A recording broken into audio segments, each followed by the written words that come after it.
Okay, so in chapter 3, obviously we focus on ancient Egyptian art. Uh, First, we will focus on pre-dynastic work and then go on and look at a few Old Kingdom works and then move on to the New Kingdom.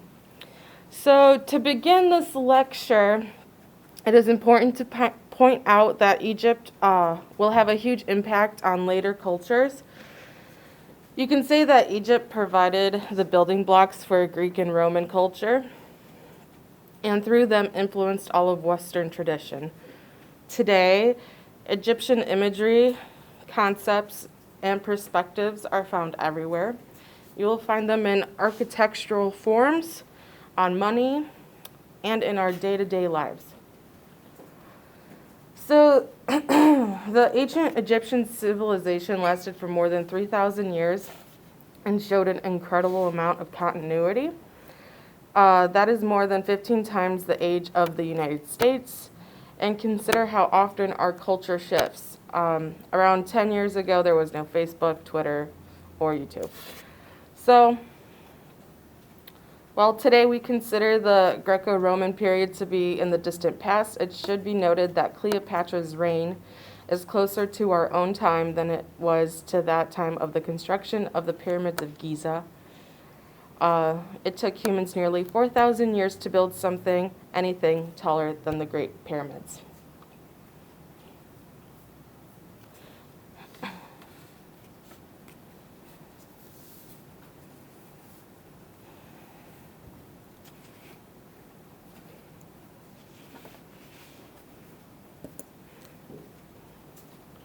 Where do we see influence from Egyptian art in nowadays culture besides money? Like what are some architectural examples? What do we think? Yeah, Alex. I heard of a military base that built like a pyramid that it was supposed to be like a nuclear military base, but then someone bought it and turned it into their own retreat or something. Okay. Do you know where? It was over in Boston. Boston. I know somebody in Illinois, I don't know where, I think it was Niles or somewhere. They built their house and it burned down. It looked like a pyramid. Their house was a pyramid. Yeah, Casey. There's a Bass Pro Shops that's built like a pyramid. Really? I don't know why I know that, but I Googled it. Oh my goodness. Where's that at? Memphis. Okay. All right. Where else? Anyone?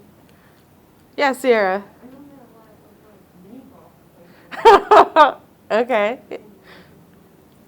Yeah. Yeah, Megan, you got one? I think like a fairly famous example is that the Louvre Museum is built Yeah. very much like a pyramid. Yeah, absolutely. And then, it goes without saying, like, you have your Las Vegas kitschy, pyramids. All right, are we good on this slide? Okay. So, in comparison to the ancient Near East, having endured an overlapping series of cultures and upheavals with amazing regularity, Egypt showed great stability.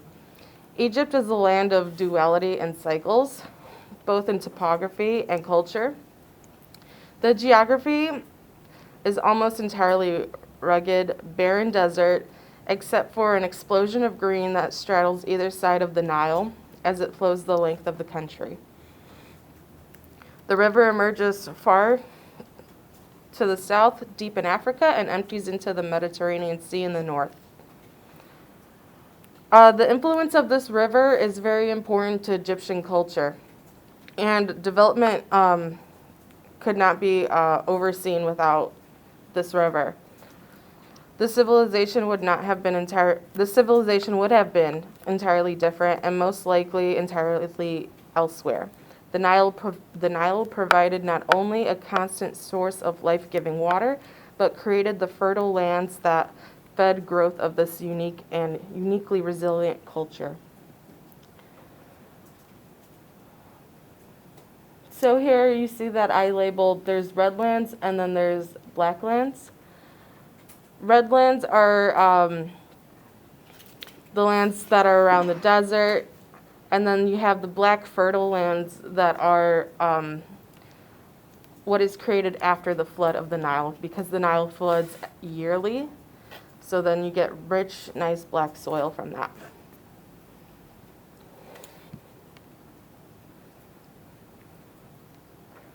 Okay.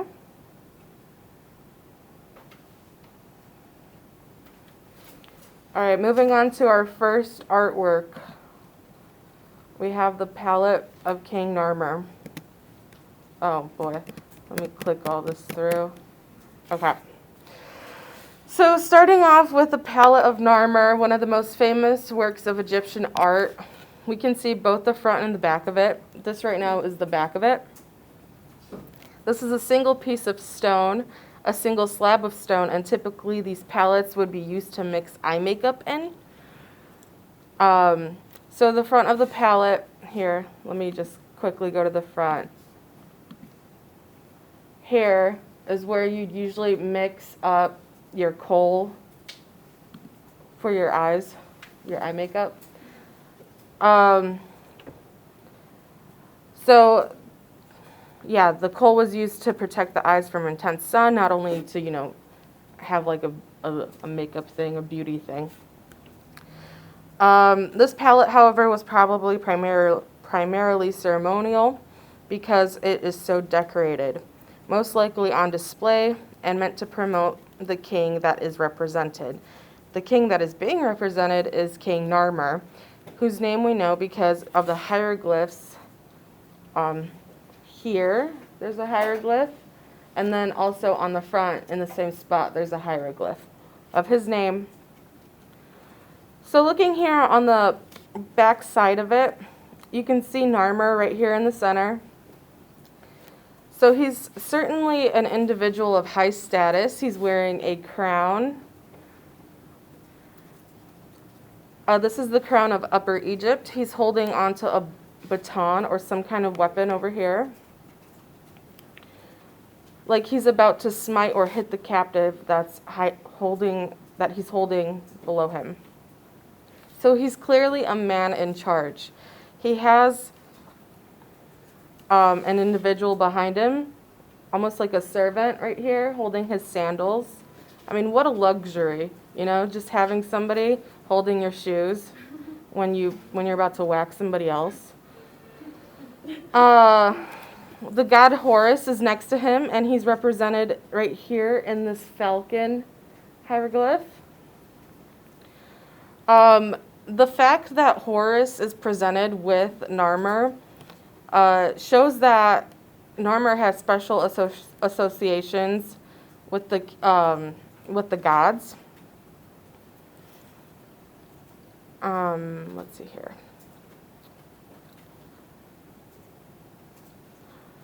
So yeah, it's this palette. The side of the palette is demonstrating Narmer's control of Lower Egypt. We also see that Narmer not only has the support of the god Horus, but also of the goddess Hathor. So Hathor is represented by she's represented 4 times on this palette, twice in the front, twice in the back. She's often represented as a cow, or cow with horns, or a composite figure. She is seen as the divine mother of pharaohs, and she also is represented in the upper register. So she's up here.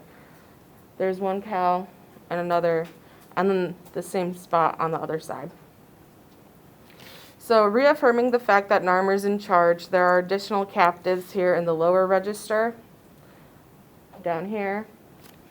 The fact that Narmer is also wearing a kilt or kind of garment indicates his higher status, and also the bull tail over here behind him is a sign of power as well.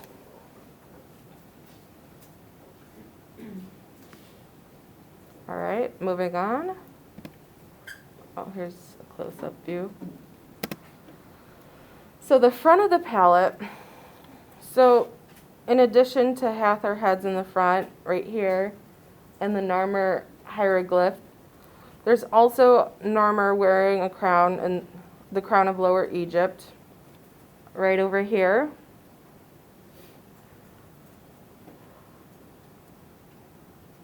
So yeah, there's also Narmer wearing the crown of Egypt. It swoops down low with his sandal bearer again. Where is he? He's behind him like always. And he's being presented a number of bodies that are stacked up one on top of the other over here. There's not really a sense of creating a naturalistic way of stacking bodies one on top of the other. You have bodies stacked with heads in between their legs. You can see their heads right here in between their legs. So you could see that they were decapitated. Down below, you can see feline figures, so over here, with their necks intertwined, possibly a symbol of harmony between Upper and Lower Egypt. Narmer was a figure that was bringing together different parts of Egypt, so bringing together Upper and Lower Egypt. So this is why we often call it pre-dynastic, or some people call it early dynastic, because this is when the empire was really going on in Egypt. And then down below, you have a symbol for Narmer as the bull as he's crashing through an aerial view of the city down here. You can see the walls there, and then you can see an additional captive being crashed. All these figures have similar hairstyles, similar features, and they've all been stripped as a sign of their lower status. Their status that is below the status of Narmer. A couple of key terms while reading. You have hieratic scale. Who can tell me what that means? Sierra? Yeah. So representing the size of things and according to their importance. So the bigger the thing is, the more important. So on the back of the palette, we see obviously the biggest thing is Narmer. And then we have the cats. So this palette is basically being translated as Narmer, very important guy, and then bringing together Upper and Lower Egypt. And then as well as, you know, he's mighty and powerful because he has all these captives and decapitated people. All right. And then what does register mean? So I used that word a little bit ago, a couple times. What would be a register? Madison? I'm just taking a guess, but is that the layer in the, like the different layers In the palette? palette? Yeah. So a register is a number of bands or sections into which a design is divided. So you can see that on this one, the front, there's 4 registers, and then on the back there were 3. So those lines provide a convenient way of dividing up space and creating a logical sense of space. All right. So important gods of ancient Egypt. We have Hathor, daughter of Re, divine mother of the pharaohs. Osiris, lord of the underworld, murdered by his brother Seth. Osiris's wife was Isis. Horus, son of Osiris, avenged his father's death by killing Seth and became king of Egypt. And then Ra, later merged with god Amun, the supreme god, god of the sun, brought light to the world.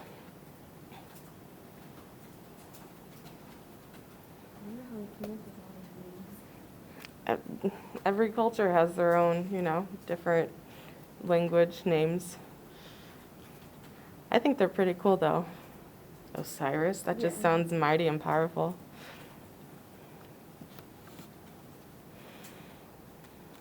These are just a few. There's obviously more pharaohs even to talk about, but to keep this condensed, I'm giving you the highlights.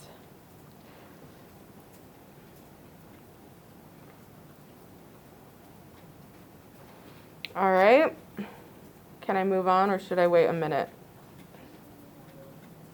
What's that? Okay, yeah, no problem. Anyone else know of any ancient Egyptian gods that I may have not listed here that you find interesting or you're a fan of? Just to kill some time? No? Okay. I don't think I've ever really heard of any of those except Horus. Horus. Yeah, when you think of Horus, you probably think of like the Eye of Horus. Yeah. Yeah. Is the Horus the one with the dog head? The what hair? Like the dog head. Oh, dog head. I believe that's Horus. No, you might be right.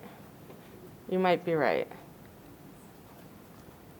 Do they all have like a different head? They do. So they have different animals that represent them. So now thinking about it, you might be right because Horus was actually the falcon. All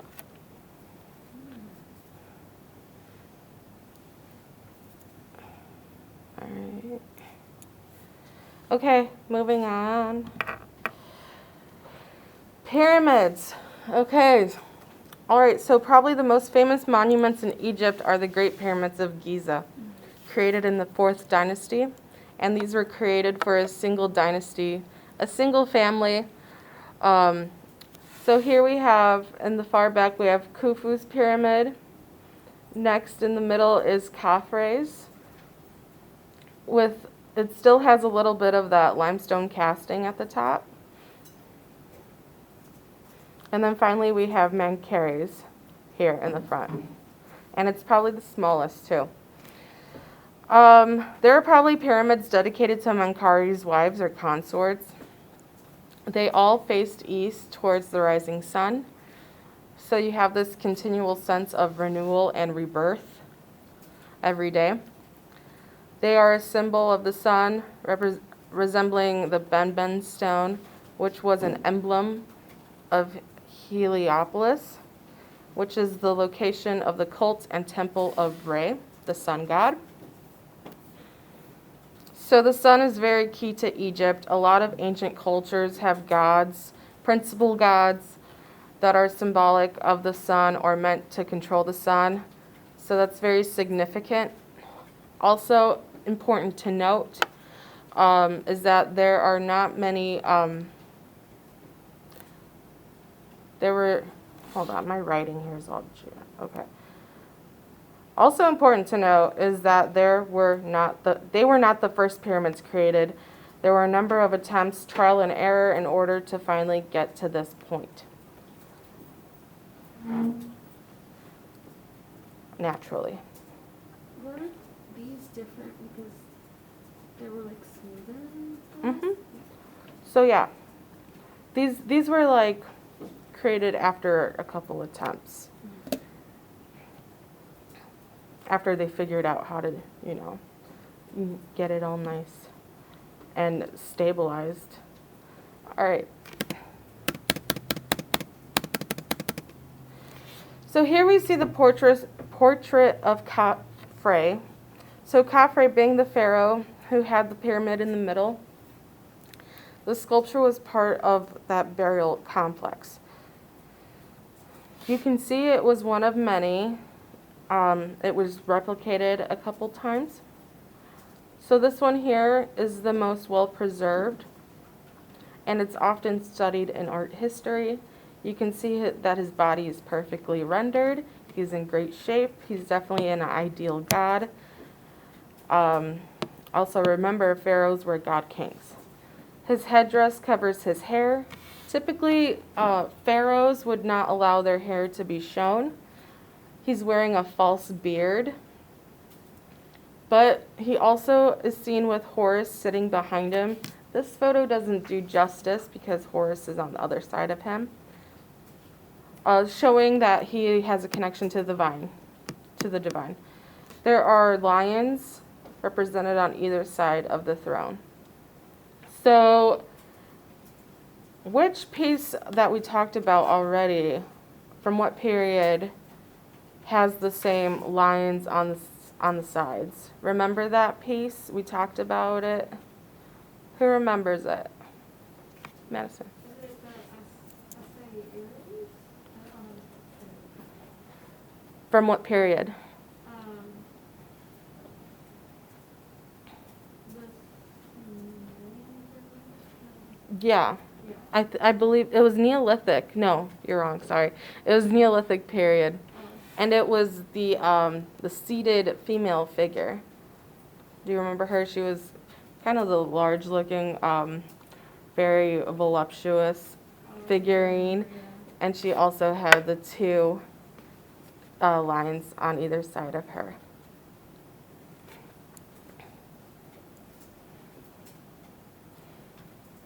All right, and once again we have diorite.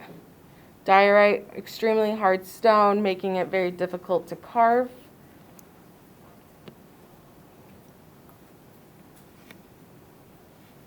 All right, moving on.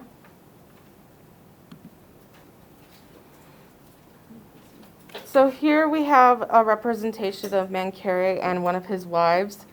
You can see that Mankari is clearly the main figure here. He looks very stoic. He looks very sturdy. He has the same idealized body type, very strong, that we previously saw with Khafre.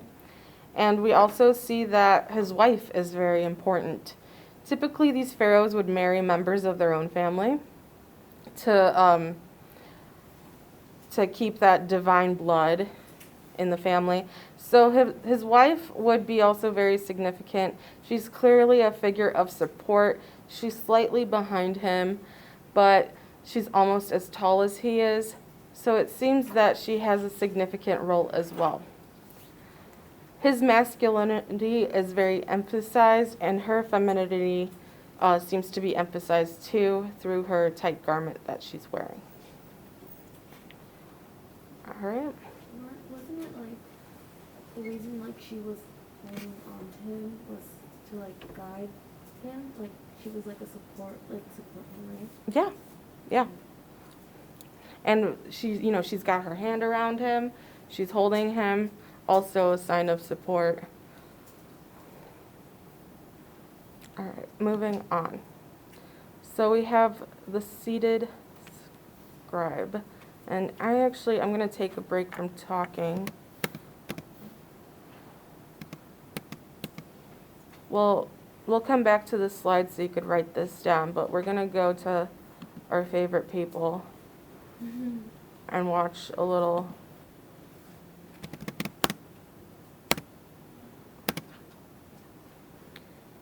Okay. So the last piece we're going to talk about today in the Old Kingdom is T watching a hippopotamus hunt. Oh, no, go back. Okay. So another work from the Old Kingdom is from the mastaba. What's a mastaba? Who knows from their readings?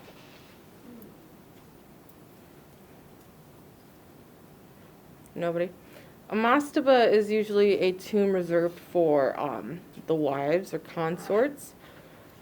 But this is a mastaba from a tomb of an individual named T. He was a member of the elite class, the noble classes. T here is shown watching a hippopotamus hunt. We can see him watching the hippo hunt, and you can see the large hippo. And the fish are also quite large. The scale seems to be slightly off, and T here is represented as very calm, just enjoying the moment. He seems to be possibly already in the moment of afterlife, or he is the director of this operation. His figure is represented just like Narmer's that we saw on the palette, which is what we call in a composite view. So in a profile, his shoulders are facing forward, his legs are in profile, his face is in profile. So we're getting the optimal amount of visual information from this piece. We're seeing all of these views together. They seem to be in a densely packed area on the water. You can see the jagged waves of the water. If you look at this close up, over here, I believe, or along here, you can see how they move back and forth. So maybe this was an activity that he enjoyed during life, that he would continue to enjoy in death by it being represented. But he's also shown as the director of the moment and also in a very peaceful state. His body is represented as the largest in the hieratic scale, and it also represents the composite view. So when we look at it, there's servants, these individuals who seem to be carrying out the main physical labor of the hunt. So it's interesting that the artist chose to represent the bodies in different ways. All right. So I know we didn't cover a couple things that you probably read over, but that's okay. That just means whatever I presented today will be the main focus of what might be on a test or quiz. The other stuff is good to know just for your own knowledge. So not packing up right away, I'm going to do our little pop quiz at the end of every lecture. So what does the Palette of Narmer commemorate? Alex. His unification of Upper and Lower Egypt. Perfect. Yes. So the most well-known of the pyramids were built by who? I mentioned him and his family. So there's 3 options to pick from. Was it Khufu, Khafre, or Menkaure?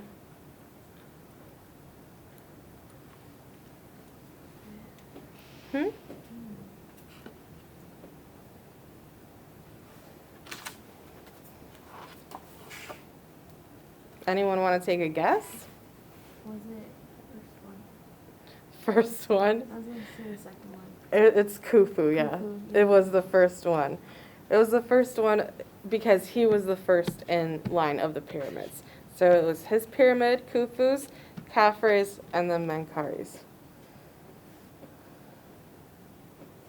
Okay.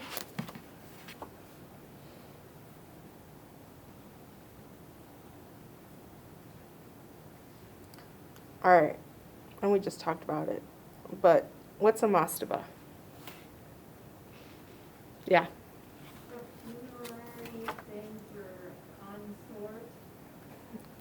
Consort, wives. It's a tomb for wives and royalty consorts. Okay, guys, that's it. So Thursday we do New Kingdom. Read the second half of the chapter. Thursday also I'm gonna open up quiz 3, and then for over the weekend I'm going to post on Canvas a Unit 1 test review. So you guys could check that out, create a study guide, that fun stuff. Okay? Do we feel good? Any questions? No? Did anyone finish watching that video afterwards or no? You guys are just like, forget about it. Okay, that's fine.